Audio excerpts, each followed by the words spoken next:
Let us turn our Bibles to the book of Deuteronomy chapter 11 and let us read from 13 to 15. The book of Deuteronomy chapter 11 from 13 to 15. And it shall be that if you earnestly obey my commandments which I commanded you today, to love the Lord your God and serve him with all your heart and with all your soul, then I will give you the rain for the land in the season, the early rain and the latter rain, that you may gather in your grain, your new wine, and your oil. And I will send grass in your fields for your livestock, that you may eat and be filled. Take heed to yourselves, lest your hearts be deceived, and that you turn aside and serve the other gods and worship them. Hallelujah. The Bible says, if you obey my command for which I commanded you today, to love the Lord your God and serve him with all your heart, then I will give you the land. What he says, he give you clearly. The Bible says that I will give you the rain. Hallelujah.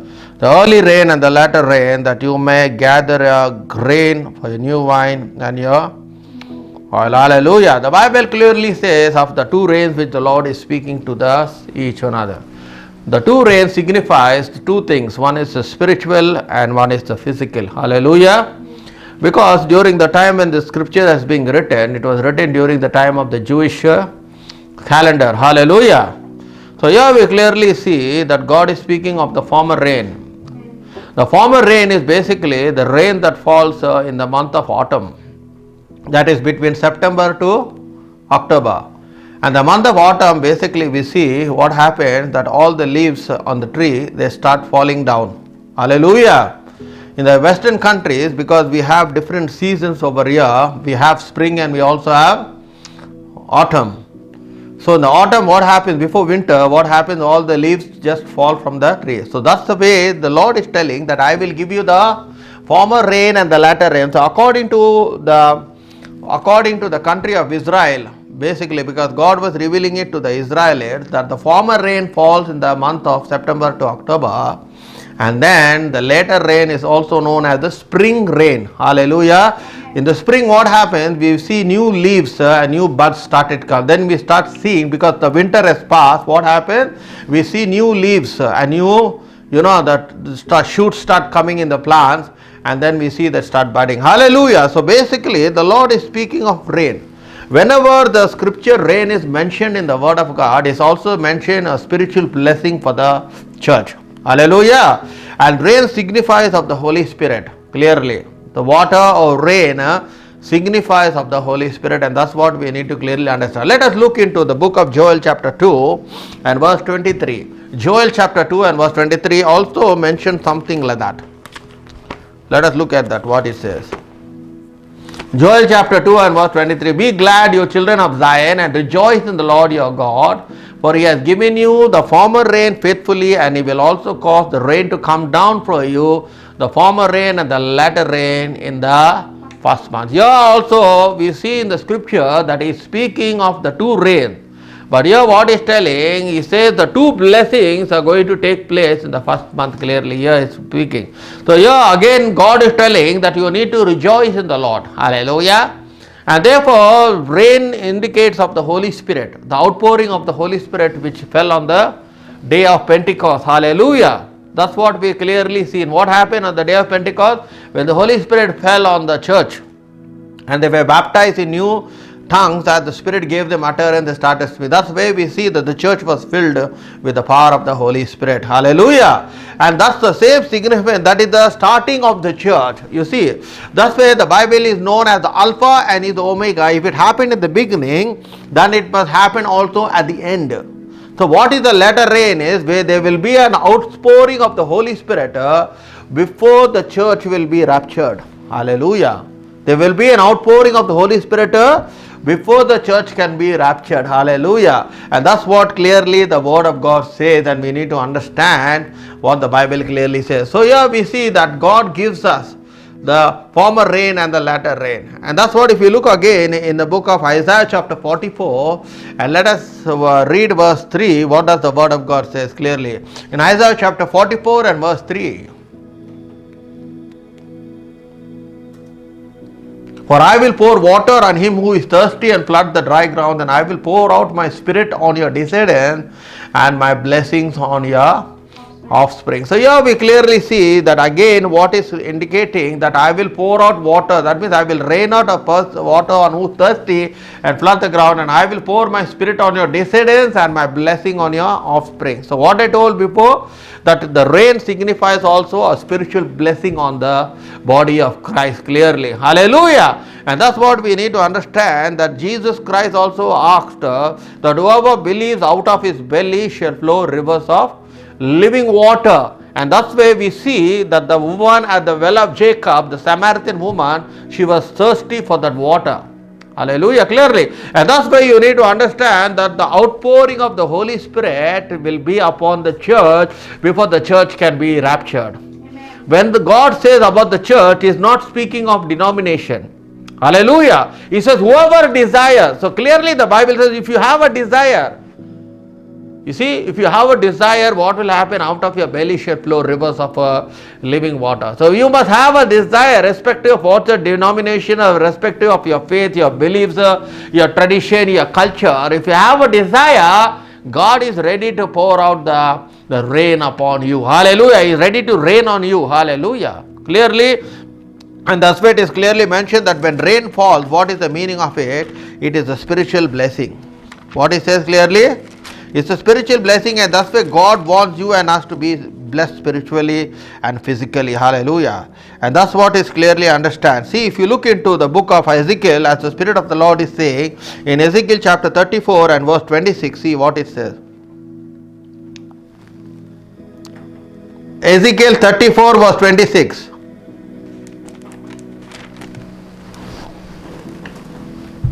I will make them and the place around my hills a blessing, and I will cause showers to come down in their season. There shall be showers of blessing. What it says clearly? Again is telling what? I will cause showers to come down in their season. What is the season? I told you before. The two seasons. One is autumn season and one is the spring season. And there will be showers of blessing. You know the song Showers of Blessing? There shall be showers of blessing. You know from where it is taken out? It is taken out from Ezekiel chapter 34 and verse 26. That's where we will always sing the hymn at the end of the service. There shall be showers of blessing. That's why I told you, when God rains on the church, it's a blessing, spiritual. I told many times that God wants you to be blessed in three areas. One is spiritually, one is physically, and one is financially. You need to be blessed. So when it rains, what happened? That even a dry land, what happened? It becomes a fruitful garden. You know, when there is no rain, what happens to the ground? What happens to the ground? There is famine, you know clearly. There is drought. You know what happened? The ground starts splitting. Why? Because lack of rain. Hallelujah. You see clearly. That's why God knows the importance of rain in our lives. Hallelujah. And that's what the Lord today is speaking, that I am going to give you the former rain and the latter rain, with spiritual indicated that I am going to pour out my spirit upon all flesh. Hallelujah. He is not telling upon certain flesh. He is not telling on certain people. He says just like what happened on the day of Pentecost. You see clearly, that's the way the church was born. So before the coming of our Lord Jesus Christ, there will again be a great outpouring of the Holy Spirit, and there is going to be a great revival. This great move of God. Hallelujah. That's way God will fulfill the prophecies by saying that young men shall see vision and old men shall see dreams before the coming of the great day of the Lord. You see clearly, when is the day of the Lord? When will you see visions? When you will see dreams? It says before the coming of the great day of the Lord. In the book of Joel it says clearly what? I will pour out my spirit. If you look in Joel chapter 2 verse 20, it says I will pour out my spirit upon all flesh. You will speak in tongues. Young men shall see vision and old men shall see dreams before the coming of the great day of the Lord. Clearly it is mentioned. You see clearly. And that's what we need to understand, my brother and sister in Christ. Before the great day of the Lord, God will pour out His Spirit once again upon the church. Hallelujah. There is going to be a great move of the Holy Spirit. Clearly. And that's very much important, which you need to understand. And thus way he says in Joel, it shall come to pass afterward that I will pour out my spirit on all flesh. Your sons and your daughters shall prophesy, your old men shall see dreams, your young men shall see visions. See verse 29, okay? And also my men servants and on my maid servants I will pour out my spirit in those days, clearly. Verse 30, see what he says. And I will show wonders in heaven and in the earth, the blood and the fire and the pillar of smoke. Hallelujah. And that's going to happen, that's before the rapture can take place, clearly. You see, what happened? The sun shall be turned into darkness and the moon into blood before the coming of the great and awesome day of the Lord, where God will pour out His Spirit once again. Amen. Hallelujah. Hallelujah. Upon the church. Hallelujah. Amen. You see, thus way the glory of the latter days will be greater than the former. Amen. That's what in the book of Haggai, chapter 2, verse 8 and 9, he says, what is this? The silver is mine, the gold is mine. The glory of the latter temple shall be greater than the former temple. And what is the latter temple? What is the latter temple? Your body is the temple of the Holy Ghost. Hallelujah. You see clearly, and the glory of the latter temple shall be greater than the former, says the Lord of hosts. And in this place I will give peace, says the Lord. What was the former temple? The former temple was the temple that was dedicated to God during the time of Solomon. Hallelujah. They built an ordinary temple. It's a physical temple, clearly. But whereas the latter temple will be a spiritual temple, that is, you are the spiritual temple. In 1 Corinthians chapter 6, verse 19, Paul is writing to the church in Corinth. See what he's saying. In 1 Corinthians chapter 6, verse 19.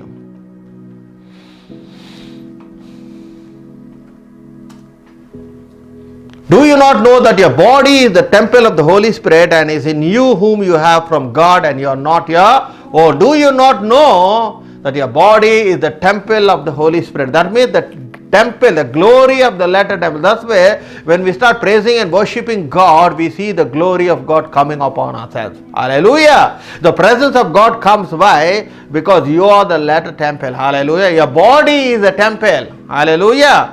Sanctified so that it can be used for the glory of God. And that's way God wants to give you the former rain and the latter rain. Hallelujah. That's what the word of God says clearly, my brothers. Let's look into Zechariah chapter 10 and verse 1. Zechariah chapter 10 and verse 1. Ask the Lord for the rain in the time of the latter rain. The Lord will make flashing clouds. He will give the showers of rain, grass in the field for everyone. Ask the Lord for the rain. He said, ask the Lord for the outpouring of the Holy Spirit. Amen. What he is telling, ask God that I want the Holy Spirit. I want the outpouring of the Holy Spirit that you have spoken. That's what the Bible says. In the time of the latter rain, I told you in the later days, in the latter rain, the Lord will make flashing clouds. He will give them shower of rain, grass in the field for everyone. You see clearly, that means you will be blessed spiritually and you will be blessed physically. You will lack nothing. That's what the meaning of that, clearly.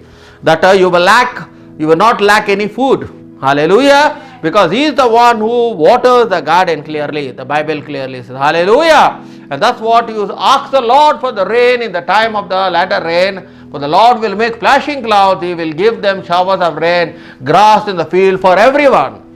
And now let me show you why I am telling you about the latter rain is before the coming of our Lord Jesus Christ or before the millennium. Why? Why am I telling you? I can show you scripture. Let us look into James chapter 5 and verse 7. Book of James chapter 5 and verse 7. Therefore be patient, brethren, until the coming of the Lord. See how the farmer will see. Now what he is telling? Brethren, be patient, brethren, until the coming of the Lord. See how the farmer waits for the precious fruit of the earth, waiting patiently for it until it receives the early and the latter rain. So what he says? Therefore be patient, brethren, until the coming of the Lord. That means before the coming of the Lord. See how the farmer waits for the precious food of the. That means when you sow, you will also eat of it. Hallelujah. There is not a farmer on this planet earth that who have sowed a seed and have not eaten its fruit. Do you see any farmer like that? That I have sowed a seed and I have not eaten of what I have sowed? No. You see clearly. Because the Bible says it is sowing time and it is a harvest time. Hallelujah. You sow, but then you also will get a harvest. Hallelujah. So when you sow into the kingdom of God, what the God says, He will reward you a 30-fold, a 60-fold and a 100-fold. That's what the word. What is the meaning of that? When you sow into the kingdom of God, you will surely receive your reward. Amen. There is an harvest for you. Clearly, and that's very much important. So he's comparing you with the farmer, that how he wastes precious. He is waiting. He is waiting. Why? Because he has sown now the seed, and that he must eat the fruit of the thing. Hallelujah. How many seeds he sows? He may sow only one seed, but when he gets the fruits, he gets how many? He gets the many out of that one seed. Clearly. So that is the blessing of God. That is when you give to God what belongs to God. God will knows how to add, and God knows how to multiply your blessing. The problem with the church today, they do not see the blessing of God, is because they do not want to give what belongs legally to God. Many people, nowadays what they are teaching in the New Testament, they are telling in the New Testament, Jesus Christ never told that you must give tithes and offering. You must not give tithes. They say that only you can help the church if there is a need. But you must not give, that's what they say. You see clearly, because why? The devil is a liar. He doesn't want you to be blessed. Because he knows that if you give to God, God is not a God who will be silent and just keep quiet. Okay? Now you may help someone and give someone to a person. You are not guaranteed that person will help you or even give you back what you have given to him. But whereas in the case of God, if you give one, God will multiply. Hallelujah. That's how God knows how to do. That's how God multiplies clearly. You see clearly, that's what the word of God says. When Isaac gave to God, God multiplied 100-fold, the Bible says clearly. He's not telling, 10-fold and 20-fold and 50-fold. God is not comparing. He says when he gave to the Lord, what happened? God made him prosper. 100 times blessing he received. For how much he gave? For the 1% he gave, that means how much blessing he got? He got 99% of blessing. So that's why when we give unto God, you will see the hand of God. Then Isaac sowed in the land and reaped in the same year 100-fold.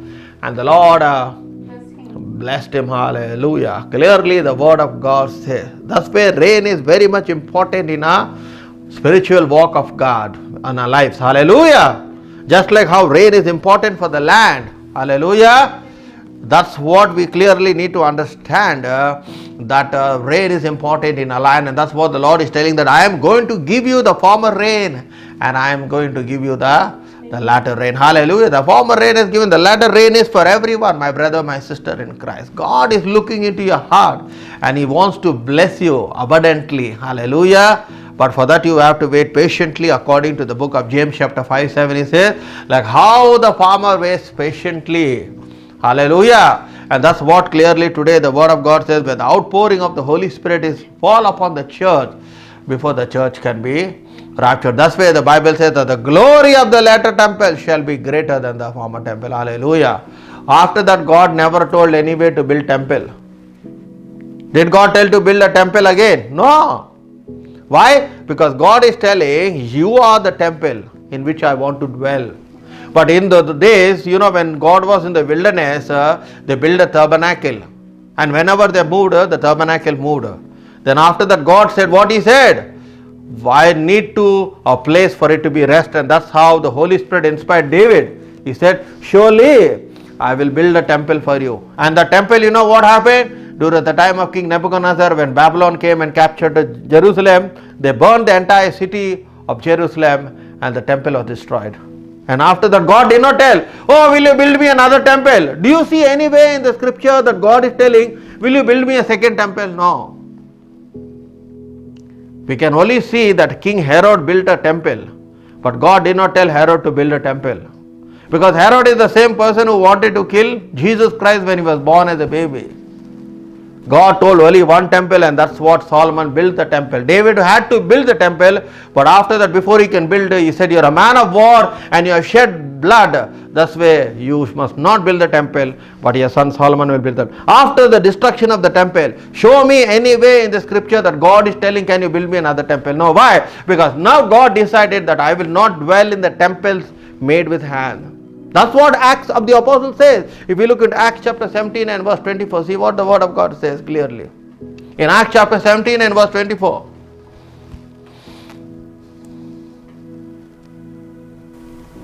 You see, God who made the world and everything in it, since He is Lord of heaven and earth, does not dwell in temples made with hand. What is telling? He will not dwell in temples where made with hands.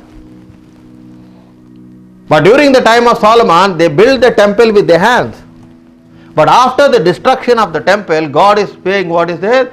God who made the world and everything in it, since He is Lord of heaven and earth, does not dwell in temples made with hands. See next verse.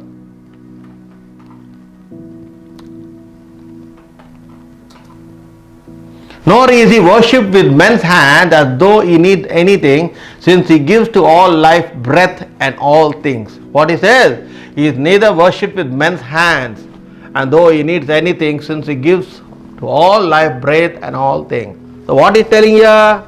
You don't have to build another temple, because now God decided not to dwell in a physical temple, but God decided to dwell in a spiritual temple, and that is you. That's why in 1 Corinthians 6:19 He says, do you not know that you are the temple of God, and God's Spirit dwells inside you? You see clearly, that's very much important. So the glory of the latter temple shall be great, and that's what today the Lord is saying, that He is ready to pour out the former rain and the latter rain which He has promised to the body of Christ clearly. And that's why you need to desire that rain. You need to have the desire to be filled with the Holy Spirit. You need to have the desire to be filled with the Spirit, with His power, so that you can be effective in ministry. Hallelujah. So that's what He says clearly. Do you not know that the body is the temple of the Holy Spirit who is in you, who you have from God, and you are not your own? For you were bought at a price. Therefore glorify God in your body and in your spirit, which are of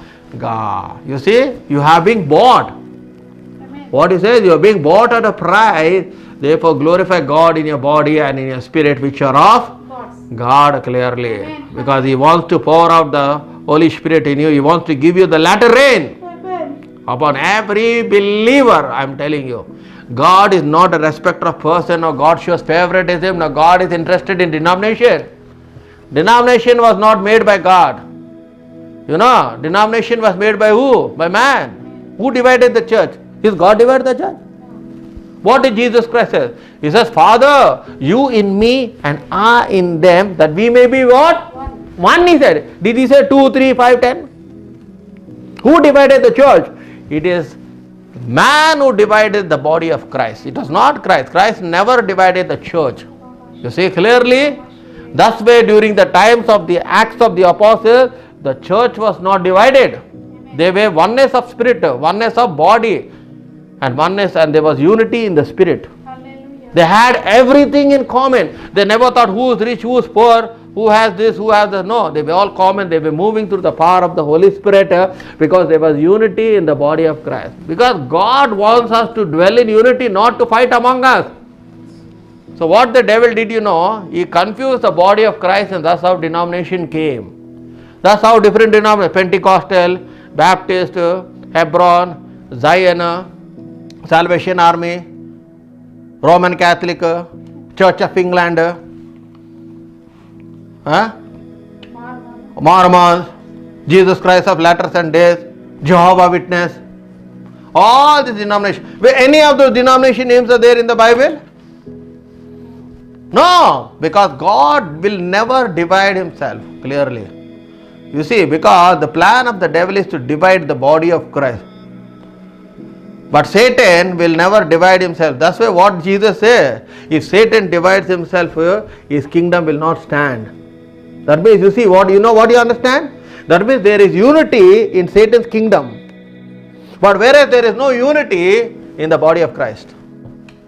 Brother is fighting against brother, sister is fighting against sister, pastor is fighting against pastor. One believes in this one believes in that one believes in that one don't believe in Holy Spirit, one believe in manifestation of Holy Spirit, one don't believe in a manifestation of Holy Spirit. One says we must believe only in the Father, one says no, we must only preach Jesus Christ. One denomination says we must preach the Father, the Son and the Holy Spirit. But what did Jesus Christ give to the body of Christ? Is the book which was given to the apostles, the word of God. You need to follow the word of God at its face value. What is written here is what you follow. You have no right to add, you have no right to subtract. That's what, where it is written. It is written in the last chapter of the Bible. In the 22 chapter 18, before I finish, in 22 chapter verse 18, see what God is telling. If you add or you subtract and you do whatever you like.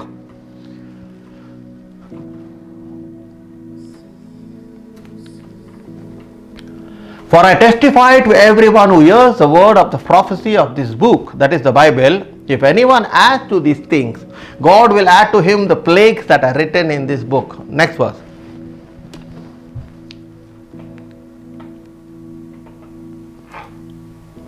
And if anyone takes away the words of the books of this prophecy, God shall take away the part of the book of life from the holy city and from the things that are written in this book. What is this? If you take away something, what is happening?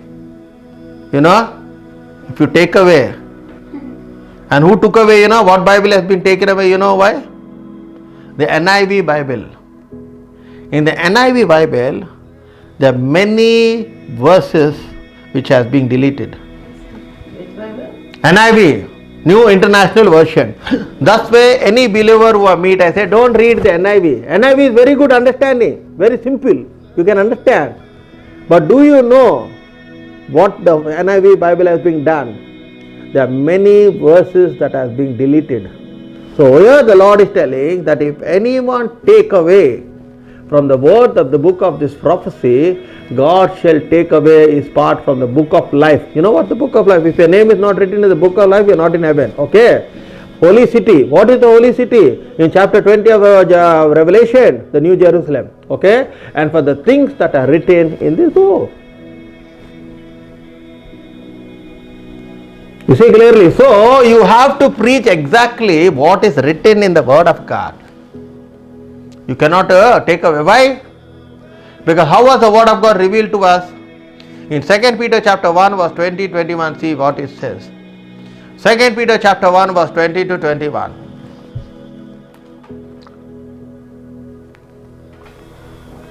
Knowing this fact that no prophecy of scripture, see, prophecy of scripture is of private interpretation. It's not private. It did not come like however man wanted to write. Or prophecy never came by the will of man. Never came if man wanted to will. But holy men of God to spoke as they were moved they were inspired by the Holy Spirit. How many? 40 authors were inspired by the Holy Spirit, and thus how the Old Testament and the New Testament was compiled. Thus how the Bible was canonized. What? Who wrote it?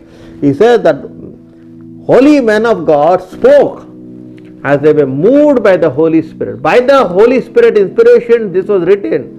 Not written, it never came according to the will of man. It's not man said, okay, this is not storybook.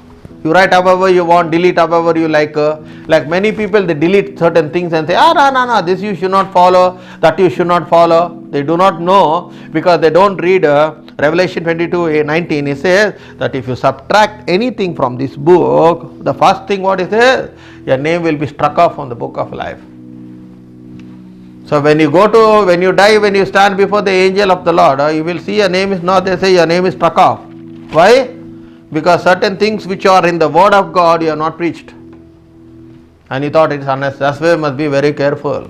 Amen. That's why you must follow the doctrine that was given to the Acts of the Apostles. Hallelujah. That's the word of God. Hallelujah. You need to do exactly what the word of God says to see the hand of God in your life.